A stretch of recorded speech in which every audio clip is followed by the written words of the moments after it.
I'm Leon Jackler. I'm AOPA's Vice President for Airports and State Advocacy, and I'm here at New Jersey's Aeroflex-Andover Airport.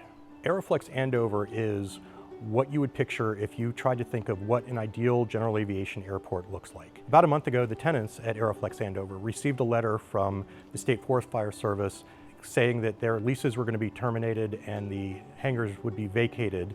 Closing the hangars would essentially shutter the airport. Well, this is where it all started, stick and rudder, and we still teach those skills. We start our primary students off in a tailwheel airplane. They get the real stick and rudder skills, and then we transfer them into the tri-gear for the cross-country work and for the check ride. So we turn out good pilots.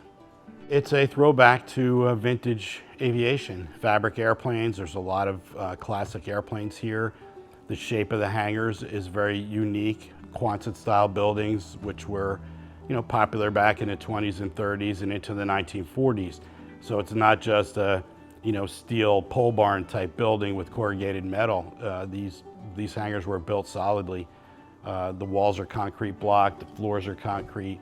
So it's a very unique airport in that way that very little's been touched since they were built, and nor did it need to be because they're so solid. So the Forest Fire Service took control of the airport after the DEP bought the whole property. And they have a fire base here, they have a heliport. They oversee basically the operations at the airport. So out of nowhere, they came up with an engineering report that basically says that the hangars are in bad shape, cracks and leaks, and pointed to foundation issues. And if you even read their own report, they contradict themselves because it says the cost of demolition is more than the cost of refurbishing the hangars. So I'm not really sure where the logic is. The only thing I can think of is that they're tired of running an airport. It's sort of the first step, I think, in them doing an eventual closure. Not so much of the airport. They'll say, well, the airport's going to stay open, but it'll be basically a forest fire only airport. And there's two other airports in the state of New Jersey that are forest fire, strictly forest fire service. You can't land there. And I feel that that is exactly what they want to do here eventually. They're just not saying it up front. In a broader sense, this is the seeds of aviation. So your future airline pilots have to come from somewhere. So as you lose the small airports and you lose the schools, you're also losing that base. It is a big deal. Putting several businesses out of business, not to mention our business. There's a maintenance shop that'll be out of business. Civil Air Patrol, they'll be out of business.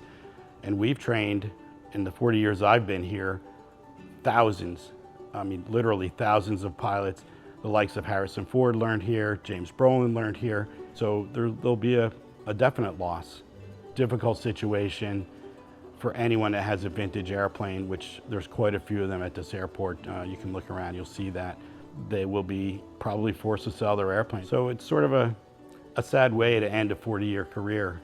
For me, it's heartbreaking, to say the least.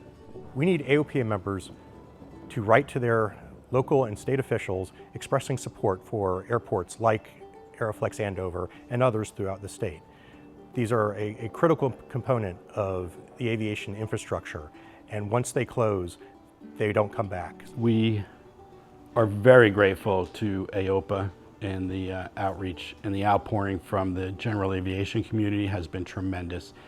So to my fellow pilots out there, to AOPA, and everyone else that's been lending a helping hand to our cause, I really am very grateful, and a heartfelt thank you to everyone.